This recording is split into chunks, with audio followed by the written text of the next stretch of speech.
donc pour woon la ne léegi ña doon wax ne Dame Mbodj amul formation gestion kon léegi am nañu léegi nag fii tamit. maître Bamba Cissé. ñu naan. Oui. Non, moom c'est un avocat, bon, il ne connaît pas la sécurité, etc. Parce que effectivement, c'est le ministère de l'Intérieur et de la Sécurité publique. Oui. Mais la sécurité publique, du Bamba moo koy gérer directement, il y a les directeurs qui gèrent la directeur de la sécurité publique. Donc ñoom moom bu ñëwee directeur yi nga xam si ñoom loolu lañ jàng ñoo koy wër mi ngi mel ni man li may wax fii ni maa ngi koy def SOGIP du maa ko def mais leadership lañ soxla nga am leadership bi on te demande pas d'être expert.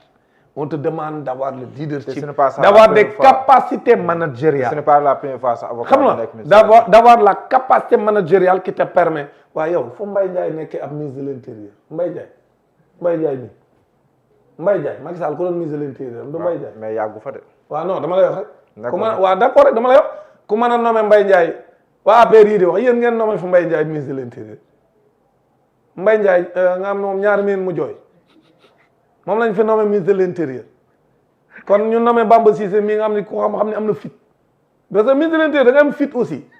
ministre de l'Intérieur il faut être courageux et Bamba Cissé est très courageux parce que man dama leen xam ne xam man avocat yi presque maa ngi ñoom doon bokk yu bari parce que man daanaka ci pool avocat yi laa bokkoon daanaka ci laa bokkoon su ñuy dem damay ànd ak ñoom waaw donc Bamba il est courageux loolu leer laa lay wax parce que nga avocat Sonko yi ñëpp am fit jigéen ñi sax ñoo gën a am fit góor ñi loolu leer la kon ma leen ko daan waxee leen maître Ndoumbé mi ak Khady Camara ñi avocat yi dañoo taxaw de am fit dañoo mën a jàng am compétence am fit parce que am na milieu yoo xam si booba taxaw na ak ni le régime mu Macky Sall doon menacé kon doo plaider dañ daan taxaw sol seen robe plaider regarder les yeux dans les yeux le régime donc Bamba Cissé est très courageux il est très compétent te man nag dama ne dénkaane ko wóolu moom la gaa yi wóolu parce que en réalité aujourd'hui contexte bi ñu nekk ku ci nekk comme noonu comme entraîneur jamono bu nekk yaay xool ki nga wóolu nga teg ko Bamba Cissé moo doy président Bassirou Diomaye Diakhar Faye doy premier ministre Ousmane Sonko moom lañ teg ça ne veut pas dire que Jean-Baptiste comme ni mu ko waxee sànq n'a pas travaillé il était un excellent ministre de l'Intérieur mais contexte bi ñu nekk ñoom ñoo évaluer xool ne kooku moo leen gën a wala peut-être sax que le ministre Jean-Baptiste voulait partir on ne sait jamais c'est-à-dire comme ni mu ko waxee ay spéculation lañ nekk nekkuñu dans le cerveau du monstre kenn xamul lan moo waral ñoom ñu dem donc encore une fois man Bamba Cissé dama am yaakaar bu baax ci moom parce que d'abord am na accessibilité bi moom tamit parce que un ministre de l'Intérieur loolu la da ngay accessible da ngay waxtaan ak ñëpp da ngay waxtaan ak ñëpp am ouverture ba noppi nag ñemee jël ay décisions s'il le faut aujourd'hui li nga xam moom moo am pëccxoo bi am nii ci réew mi mais day jeex man dama gëm ni avec la nomination de Bamba Cissé et de Yassine Fall, le président de la République siffle la fin de la récréation. Oui. loolu mooy message bi de loolu maa ngi koy wax ñi dama koy waxaat. certains parlent de radicalité. dama ni effectivement loolu dama koy dëggal dama ni la nomination de Bamba Cissé et de Yassine Fall au niveau de ces deux ministères stratégiques. Oui. Ça signifie tout simplement pour ku am dégg-dégg. La fin de la récréation caaxaan mi ne ci dëkk bi fokk mu jeex affaire yi mënutul continuer suñu penc mi li fi nekk nii Mohamed mënta continuer. mais yéen ñu ne leen yéen a ngi tënk nit ñi nga ne lii nii war mënta. non kenn tënku fi kenn c'est le contraire boccate gu am ci suñu penc mi ak réewande gi fi am dafa ëpp lii dafa war a jeex de mënta continuer donc man pour man au contraire Bamba Cissé ak Yassine Fall ñoom ñoo war a ñëw nag teg mbir mi ci yoon parce que gis nga ñi mun ñu fi nekk ay nit ñoo xam ne dañuy naxaw di saaga nit ñi et loolu li leen mën a dimbali te naa ko tegal waa assemblée nationale nañ changer loi yi gis nga affaire mënta continuer mun ñu fi nekk di jàpp ay nit ñuy def 15 jours génnaat di jubilé dañuy changer loi yi nañ changer loi yi taral daan yi flagrant délit yi yomb na dafa yomb trop nga ñëw taxaw teg doomu jàmbur xas ko traité ko de gàcc de gànc xaw ma ndax xamaluy gànc wax ko lu ñaaw lu nekk ñu dem woola ngeen dem flagrant délit nga taxaw ñu bàyyi la nga ñibbi ñu ne non parce que liberté d'expression ku nekk waxal la neex loolu mënta kon ne gis nga réew bu amul justice jàmm dafa am. mais daal na faut être un bon démocrate. non démocrate na si damay laaj. yow tey jii damay laaj rek est-ce que tey bu nit toogoon ba mu nekk nga toog sa kër ak ñëpp di la woo Sénégal la Babacar yëngal li lay waxal ci internet bi. mais yow yaa waaw may ma rek non dama lay jox exemple yow boo toogoon mu jàgg rek ñu am benn dox bu jógee fële nekk ci internet bi la waxal lu ko neex sosal la ni Babacar Kébé def na nangam Babacar Kébé nangam sosal la ñëpp dina ana Babacar Kébé ñëpp dina wër ci réseaux sociaux yi est-ce que dina la neex Babacar du ma neex. voilà est-ce que di nga ko nangu Babacar Déedéet. say mbokk dañ naan la dama porté ko plainte parce que sosal na la lu garaaw a garaaw est-ce que di nga nangu Babacar may ma rek waaw kooku ñu yóbbu ko justice ngeen ñëw ñu ne dañ koy juger flagrant délit dem na léegi dañ koy dóor sursis mu ànd ak ay nitam ñuy tëgg ànd ak moom wuti këram ñu muy jubilé loolu dafa war a jeex il faut changer les lois nañ taral daan yi. daam mais est-ce que sa proximité avec le premier ministre avocat am la ñëpp xam nañ ne moom moo nekkoon au cœur de tous les procès de Ousmane Sonko ak yooyu noonu est-ce que loolu tamit mënul gën a nourrir crainte yi ñenn ñi am dans l'opposition di wax ne que dafa mel ni kon moom ni mu mel ak Ousmane Sonko boo moytuwul ak radicalité bi ñenn ñi di soupçonné si moom loolu mën na tax tension bi gën a jóg ba pare ñu ngi naan ministère de l'intérieur neutre lañ fa gën a soxla. waa léegi kañ lañ fi nommé ministre de l'intérieur yu neutre à part ku ne bëreet nommé ab général kay wax dëgg yàlla bëgg nga lu neutre buñ daan gis ñuy dugal général c'était à l'approche des élections pour que mu am transparence mais ban régime lañ fi nommé rek mu jël général teg ko ministre de l'intérieur amul fii général bu ñu ko doon teg c'est parce que dañuy dem ba tension am Sénégal ñu jëm ci élection yoo xam ne dafa am ay enjeu ñu tiit ni ki far bu ñu ko bàyyee mu organiser jafe-jafe dina am mais Bamba Cissé n'est pas membre fondateur de PASTEF Bamba Cissé c'est un avocat c'est tout il n'est pas membre de PASTEF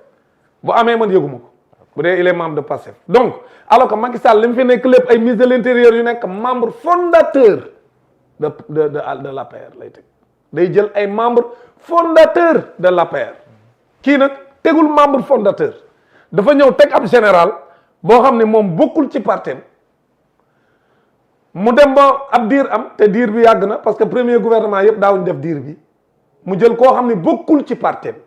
mu fal ko donc nañ bàyyi caaxaan bu ñuy comparer laa lay wax donc encore une fois boobu jàllul nañ ko teg suuf boobu. am na ñu ne leneen. waaw Babou foofu laa lay joxe. waaw que Maître Bamba Cissé au ministère de l'intérieur Yacine Fall au ministère de la justice ñoom ñoo war a acter réforme yi ñu war a def ci code électoral ak yooyu noonu pour permettre wala pour couper court à toute idée d'inéligibilité Ousmane Sonko. supposée ou réelle du président Ousmane Sonko. Je dis président parce que parti Pastef la yow. waaw mais loolu waxu caaxaan weesu ko Ousmane Sonko amul benn problème d'inéligibilité actuellement ñi koy wax yépp wax caaxaan. Malgré le rabat d'arrêt. Le rabat d'arrêt n'a rien à voir avec l'inéligibilité de Ousmane Sonko. Ousmane Sonko reste éligible actuellement loolu leer laa lay wax gis naa nag un grand expert électoral bu ko bind ma ne ko yow xam nga li ngay wax koo xam ne farul fenn dafa wax lu leer nañ démontrer ko de façon très claire Ousmane Sonko ba suñ jon yàlla yi tey jii buñ tëggoon élection suba am na droit nekk candidat Ousmane Sonko reste éligible loolu ñi koy wax ñëpp ci tappale lañ non lu leer laa lay wax ay tappale kese ñooñu ñëpp ay tappalekat lañ ci caaxaan rek lañ nekk maanaam bëgg lu neex waa opposition bee tax ñenn ñi di ko wax ak ñoo xam dañoo bañ Ousmane Sonko bañ ko la rek mais Ousmane Sonko kenn mënu koo teree nekk candidat parce que en réalité bu doon loolu la xam nga lu ñuy fàtte wala Ousmane Sonko ku jiite woon élection législative yi ku jiite woon législative moom léegi noonu def ba nekk candidat xam nga dañ ni mënul woon nekk candidat élection présidentielle mooy tappalay Macky Sall yi ba éliminé ko non ay tappale kese la woon ay tappale rek Macky Sall ay tappale rek kese tappale moo neex. non c'est vrai Ousmane Sonko dafa à l'époque sa candidature ne devait pas être invalidée loolu mooy dëgg ñu xam ñëpp xam nañ ci tappale lañu invalider la candidature de Sonko aux élections présidentielles de 2024 ci tappale kese la ko Macky Sall defee mais léegi bi mu defee loolu ba pare léegi lu tax léegi moom Ousmane Sonko parce que pour être électeur il faut être éligible il faut être électeur donc loolu moo tax Macky Sall defoon tappale yooyu changé code électoral bi dafi tappale ba jaare foofu prox ndollu daal di ni Macky Ousmane Sonko mënta nekk candidat ci tappale waaw léegi nekkul candidat présidentiel parce que du woon électeur léegi bi ñu ñëwee ci législative yi mu jiite la liste nationale de Pastef donc pourquoi il est redevenu électeur il était électeur éligible ñu élire ko sax mu nekk député waaye léegi lu fi soppeeku rabat d'arrêt bii ñëw. c'est pas ça parce que bu doon loolu la moment boobu parce que le rabat d'arrêt n'était pas suspensif. c'est mais ma vrai. rek ay moom daa dégg droit moom. waaw daa dégg. teel rek moom daa mën a càmbar. le rabat d'arrêt Voilà, n'est ce pas suspensif. c'est vrai. comme le rabat d'arrêt n'est pas suspensif. kon su fekkoon ne loolu mën nañ ko cee éliminer kon Ousmane Sonko du woon nekk candidat pendant les élections législatives. et il était candidat aux élections législatives et il était député. donc wax boobu waxu tàppale la li mooy dëgg. d'accord mais ñu jóg Ousmane Sonko est éligible. D'accord. donc xoolal yooyu yëpp ñuy wax ñu koy wax ay waxi kasaw ñaa ay dañoo fal ay ministres yoo xam dañoo war a ñëw rendre Ousmane Sonko éligible c'est pas vrai Ousmane Sonko est éligible donc il n'a pas besoin d'être qu'on le rende éligible parce qu'il est déjà éligible donc loolu waxu caaxaan la gis nga Ousmane Sonko ñi ko bañ rek ñooy créer genre débat yooyu encore une fois Yacine Fall ak Bamba Cissé ay ministres lañ comme tout le monde buñ ñëwee dañuy def li ñu leen def loo Bamba li ma koy digal daal mooy na wax ak ñëpp na ubbeeku ci ñëpp na def de large concertation même réforme yooyu ngay wax de façon inclusive lañ koy defee régime bi mu ñëwee ba léegi jaayul doole bi ñu waree def concertation sur la justice dañu woo ñëpp bu ñu waree def ay concertation pour revoir le code électoral pour revoir toutes les procédures liées aux élections man jàpp naan dañuy woo tous les acteurs concernés te duñu boddi kenn man loolu laa gëm te loolu Bamba xam naa ci moom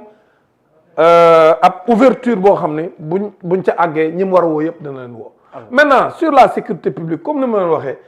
beneen volet bi nga xam si am na solo parce que ci domaine boobu moom ñëpp xam nañu Bamba am na ci ay compétences parce que loolu lu ci ëpp droit la parce que ministère bi daanaka les gens disent que du ministère pour les élections mais nag élection am na ca solo lool ministère de l'intérieur du élection ko tax a jóg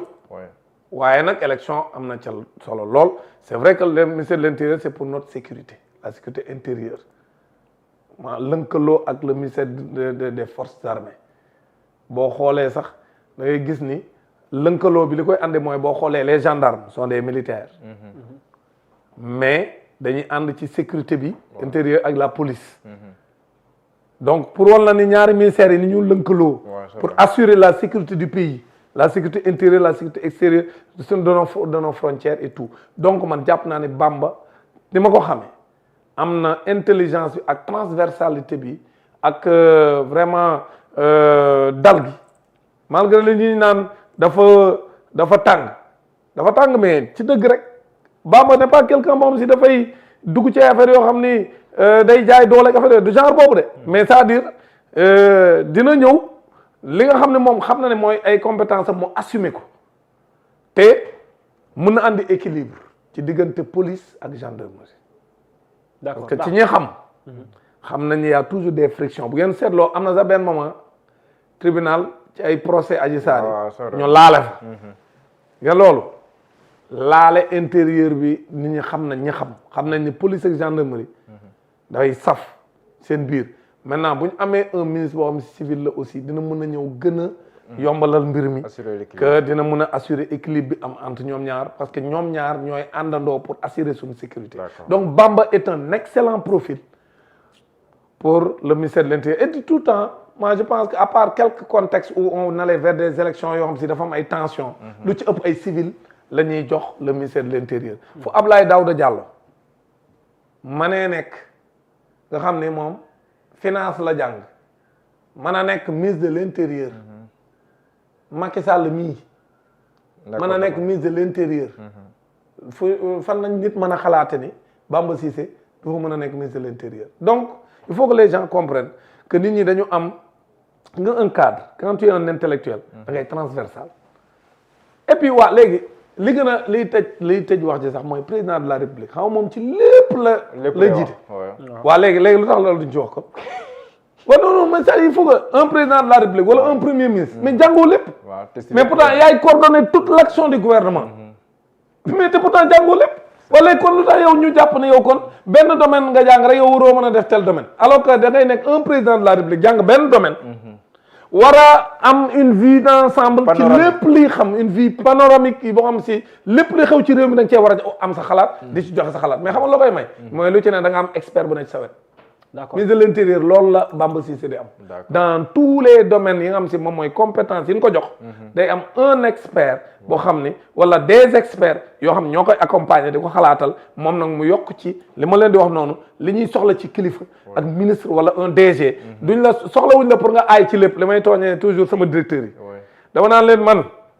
soxlawuma aay ci marketing ci communication ci gestion des finances aay ci sécurité incendie et direction technique aay ci structuration de projet yooyu yëpp bu ñu ne daa am directeur bu ñu ko jox man xam nga luy sama rôle comment mettre tout ça en musique fexe ba ku ci nekk ma booster la ba nga xam ne ku ci nekk li ngay def da nga ko gën a mën a def ba ma mën a def man ay résultats loolu lañ la def loo ministre bi tam loolu lañ ko def loo yaay nekk le meneur de jeu. voilà meneur de jeu nga maanaam nekk entraîneur taxul nga aay ci football man d'ailleurs entraîneur yi gën a aay ay cuune lañ. waaw ñoom Mourinho ak ñoom. voilà maanaam tey jii boo laalee dañ naan la ñii